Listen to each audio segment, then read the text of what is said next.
अलग नेताओं के अलग अलग बयान आ रहे हैं जिसमें कि नाभिकीय हथियारों के बारे में बातें कही गई है। बोला गया है कि इंडिया को काफी थ्रेट दिया गया है नाभिकीय हथियारों से। तो आज हम यही बात करेंगे कि न्यूक्लियर को लेकर इंडिया की पॉलिसी क्या है, नो फर्स्ट यूज पॉलिसी है क्या, और क्या इंडिया करेगा, और उस पॉलिसी का ओरिजिनल में क्या कहा गया है, और कौन कौन सी कंडीशन है जहां पर इंडिया पहले हथियारों का प्रयोग कर सकता है और किन देशों के खिलाफ कर सकता है और किन देशों के खिलाफ नहीं करता है, और इंडिया इसका जवाब क्यों नहीं दे रहा है, उन सब के बारे में डिटेल में थोड़ा बात करेंगे। देखिए ये जो रहेगा ये आपका पीटी और मेंस के लिए काफी इंपॉर्टेंट रहता है, ये थर्ड पेपर के लिए जरूरी रहता है, जिसमें कि नाभिकीय नीति के बारे में बोला गया है, न्यूक्लियर पॉलिसी के बारे में। ये पाकिस्तान के जो मंत्रियां हैं उनका कुछ स्टेटमेंट एक बार देखिए।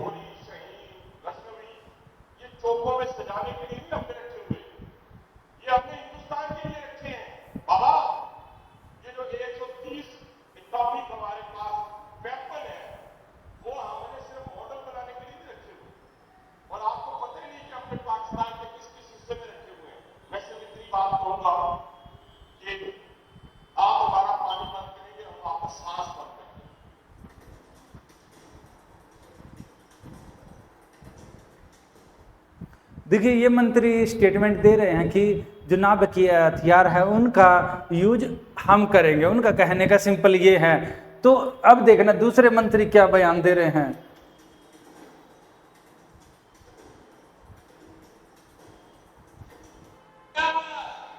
इस दुनिया से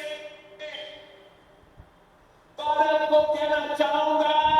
कि सिंधु हमारा है और सिंधु हमारा रहेगा, या इस दुनिया से हमारा पानी बहेगा या उनका खून बहेगा। अब आप अंदाजा लगाएं, अगर आपका एक मुजाहिद भी आ गया तो हमारी तरफ से तो 200 मुजाहिद आ गए, फिर आप कहाँ गए, कहाँ भागेंगे? हम तैयार हैं, हमें कोई डराने की कोशिश न करें, ना हम डरने वालों में से हैं, और याद रखिएगा ये मिस एडवेंचर आपके गले पड़ जाएगा।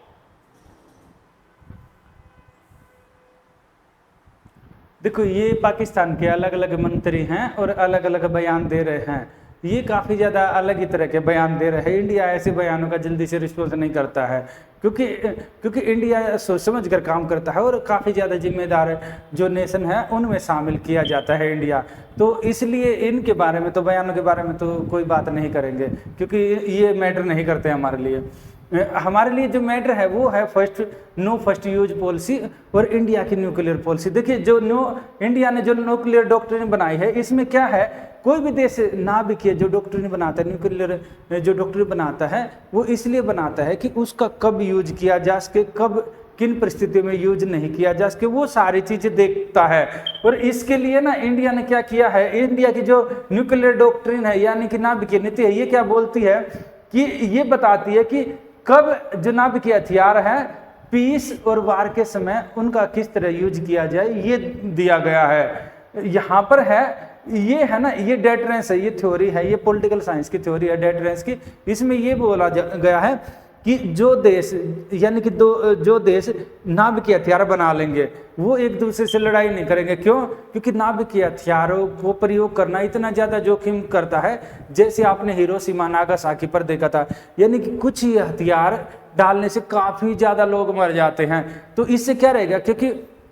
इसका ये है कि बहुत ज़्यादा जोखिम हो जाएगा अगर दो देशों के बीच में लड़ाई हो गई और दोनों ने नाभिकीय हथियारों का यूज किया। क्यों? क्योंकि दोनों ने यूज कर लिया तो उनके देश में कोई जंग लड़ने के लिए बचेगा ही नहीं। जब नहीं बचेगा तो इसलिए वो एक दूसरे से डर के मारे एक दूसरे के खिलाफ इन हथियारों का यूज नहीं करेंगे। तो इसलिए ये जो थ्योरी बनाई गई थी न्यूक्लियर डेटरेंस की, ये एक राजनीतिक चिंतक थे, उन्होंने बोला था न्यूक्लियर ये डेटरेंस की। इसी को लेकर संसार के अलग अलग देशों में आप देखेंगे कि हर कोई नाभिकीय हथियार बनाने की ओर में आगे लगा हुआ है। यहाँ पर हम देखते हैं इंडिया ने क्या किया था 1998 में 1998 में पोखरण में परमाणु परीक्षण किया था, इससे पहले भी कर चुका था। इसके बाद जब ये सीरिया की है ना न्यूक्लियर टेस्ट, तो इसके बाद बनाई गई थी। तो यहाँ पर क्या है, ये था कि after 1998 nuclear test India also initiated doctrine of no first use of nuclear weapon, यानी कि ये बोला है कि इंडिया ने ये बोला है कि नाभिकीय हथियारों का पहले प्रयोग नहीं करेगा। पर जैसे कि संविधान लिखा गया ना किंतु परंतु हर चीज में होता है, इंडिया के इसमें भी किंतु परंतु है। इसमें क्या है, इसमें जो ये बोलती है इंडिया की जो न्यूक्लियर डॉक्ट्रिन है, ये क्या बोल रही है, ये है building the maintaining credible minimum deterrence, यानी कि ये क्या करेंगे, मिनिमम डेटरेंस यानी प्रतिरोध मिनिमम बनाए रखेंगे, यानी कि इतने हथियार तो इंडिया बनाएगा ही बनाएगा। अगर इंडिया का पाकिस्तान या फिर चाइना से या किसी और देश से, नाभिकीय हथियार वाले देश से अगर युद्ध हो जाता है तो उसको इतनी क्षति पहुंचा दें कि वो दोबारा फ्यूचर में न सोचे, वो हम आगे पढ़ेंगे। ये है कि ना मिनिमम डेटरेंस बनाए रखेगा। मैक्सिमम की बात नहीं कर रहा, मैक्सिमम तो किसी चीज़ का अंत नहीं, मिनिमम कम से कम एक होता है ना, जैसे पास होने के लिए भी आपको 40% चाहिए, कहीं 33% चाहिए, तो वो मिनिमम बनाए रखेगा। इसके अलावा है द पोस्चर, ये क्या दिखाता है, ये दिखाता है कि इंडिया किसकी धरती है, बुद्ध की धरती है, महात्मा बुद्ध की धरती है, गांधी की धरती है, यानी कि हम बोलते हैं ना अहिंसा परमो धर्म है, यानी कि हम नाभिकीय हथियारों का यूज करेंगे तो किसके लिए, हम उसके लिए, ताकि कोई उल्टा पुल्टा सिर फिरा आकर इंडिया के ऊपर ऐसे बम न फोड़ जाए और कोई इंडिया को नुकसान न पहुंचा दे, इसलिए हम यूज करेंगे। फिर है a posture of no first use nuclear weapon will only be used in retaliation against nuclear attack. ये बोल रहा है कि अगर न्यूक्लियर अटैक होता है तो उसके रिटेलिएशन में इनका प्रयोग किया जाएगा ऑन इंडियन टेरिटरी और इंडियन फोर्सेज एनीवेयर। ये बोल रहा है कि अगर ये है nuclear weapon will be only used in retaliation against nuclear attack. ये इनके कहने का है कि जैसे आप बात कर रहे हैं ना, जैसे यहाँ पर है, यहाँ पर इंडिया की जो नेवी है ये यहाँ पर पोस्टेड है, इसके अलावा यहाँ पर इंडिया की जो टेरिटरी में है इंडिया की सेना है। हम ये मानते हैं यहाँ पर जो सी लाइन है, जो 12 नॉटिकल मील है, जो समुद्री रेखा, उससे दूर जो इंडिया की नेवी है, अगर पाकिस्तान, हम मानते हैं यहाँ पर अटैक नहीं करे, अगर कल को इंडिया की जो नेवी है यहाँ पर ब्लॉकेड लगा दे, पाकिस्तान में सामान आना जाना रोक दे और पाकिस्तान उसके ऊपर अटैक कर दे, इंडिया पर नहीं किया, याद रखना, ने इंडिया की जमीन के ऊपर किया है, समुद्र में किया है, पर किस पर किया है, इंडिया की फोर्स पर किया है। चाहे अगर आर्कटिक में है या कहीं भी है इंडिया के फोर्स, तो ये यही बोल रही है कि न्यूक्लियर डॉक्ट्रिन कि इसमें देखो, इसमें दो चीजें हैं। पहली चीज क्या है, nuclear attack on Indian territory, या तो भारत की सीमा पर, या फिर ऑन इंडियन फोर्सेस एनीवेयर, या फिर कहीं भी हो संसार में या पूरे ब्रह्मांड में, अगर वहां पर न्यूक्लियर अटैक किया जाएगा तो ये माना जाएगा कि क्या माना जाएगा, इंडिया के ऊपर न्यूक्लियर अटैक, और तब ये क्या होगी, एक्टिवेट हो जाएगी। इसमें बोला गया है nuclear retaliation to the a first strike will be massive and designed. ये क्या रहेगी, अगर इंडिया उसका रिप्लाई करेगा तो वो कैसे रहेगा, ये नहीं होगा कि उसने एक बम छोड़ दिया, मान लो उसने 2 टन का बम छोड़ दिया, या मान लो 100 ग्राम का ही छोड़ दिया, कहने की बात है उसने बहुत ज्यादा हल्का यूज किया, और चाहे किसी भी रूप में ना भी किया, हथियार का यूज किया इंडिया की फोर्सेज के ऊपर, तो क्या रहेगा, इसका जो रिप्लाई आएगा इंडिया से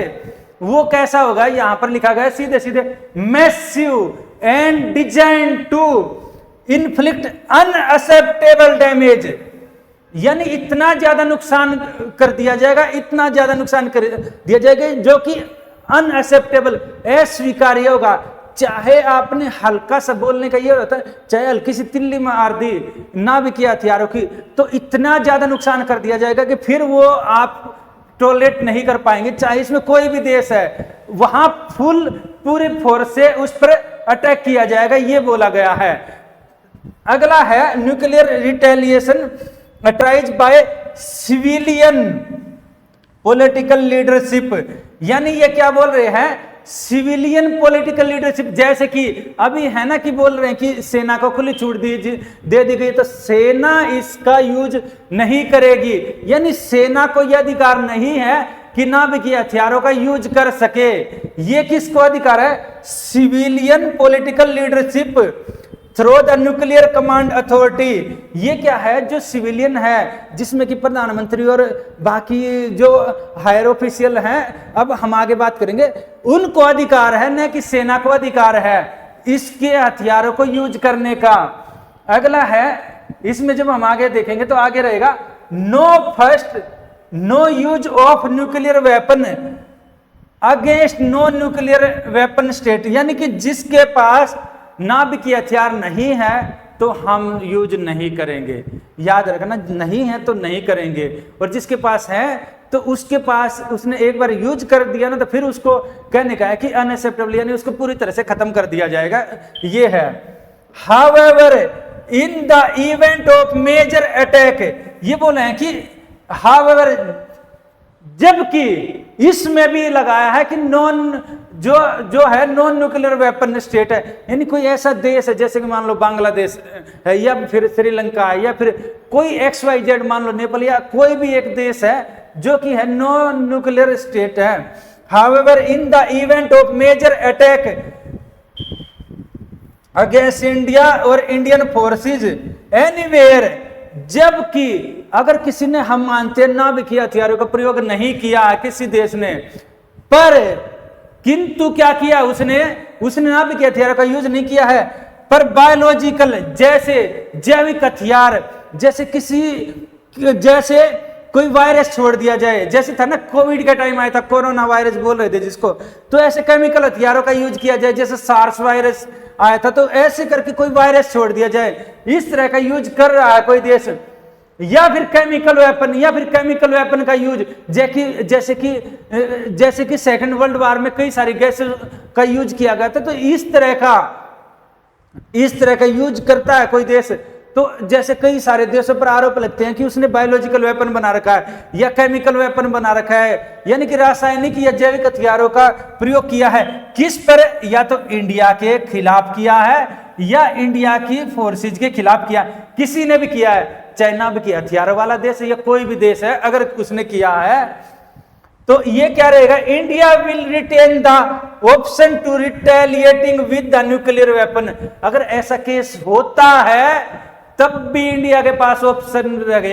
रखेगा कि भाई उसका जवाब नाभिकीय हथियारों से दिया जाए। जैसे पाकिस्तान का कोई आतंकवादी ग्रुप या फिर किसी भी देश का कोई आतंकवादी ग्रुप आता है, इंडिया के ऊपर कोई केमिकल छोड़ देता है, या इंडिया की जो सेनाएं हैं जो संसार में अलग अलग देशों में उनके ऊपर छोड़ देता है, या कोई केमिकल हथियार का यूज कर लेता है, तब भी इंडिया क्या करेगा, इंडिया नाभिकीय हथियार का यूज कर सकता है। कर सकने में यह है कि अगर ज्यादा लगा तो सरकार बिल्कुल करेगी, ये है नाभिकीय पॉलिसी में, कहीं नहीं लिखा है कि नहीं करेगा। फिर है एक continuance of strict control on export of, ये आगे बोलते हैं कि हम क्या करेंगे, हम कोशिश करेंगे पूरी तरह से कि क्या रहेगा, इंडिया न्यूक्लियर इन हथियारों का प्रसार न हो, सिंपल बोला जाए तो इंडिया इस चीज की पूरी अपनी तरफ से पूरा प्रयास करेगा कि नाभिकीय हथियारों का प्रसार न हो, ये बोला गया है। अगला है continue commitment to the goal of nuclear weapon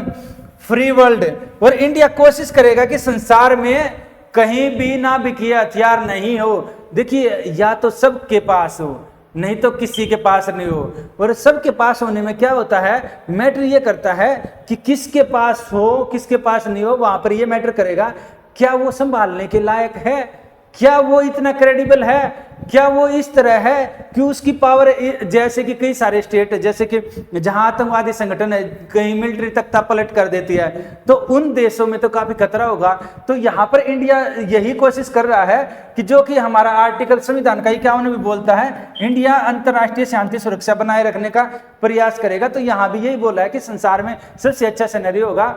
जिनके पास नाभिकीय हथियार उन देशों के पास भी नहीं रहे, तो इंडिया भी अपने हथियार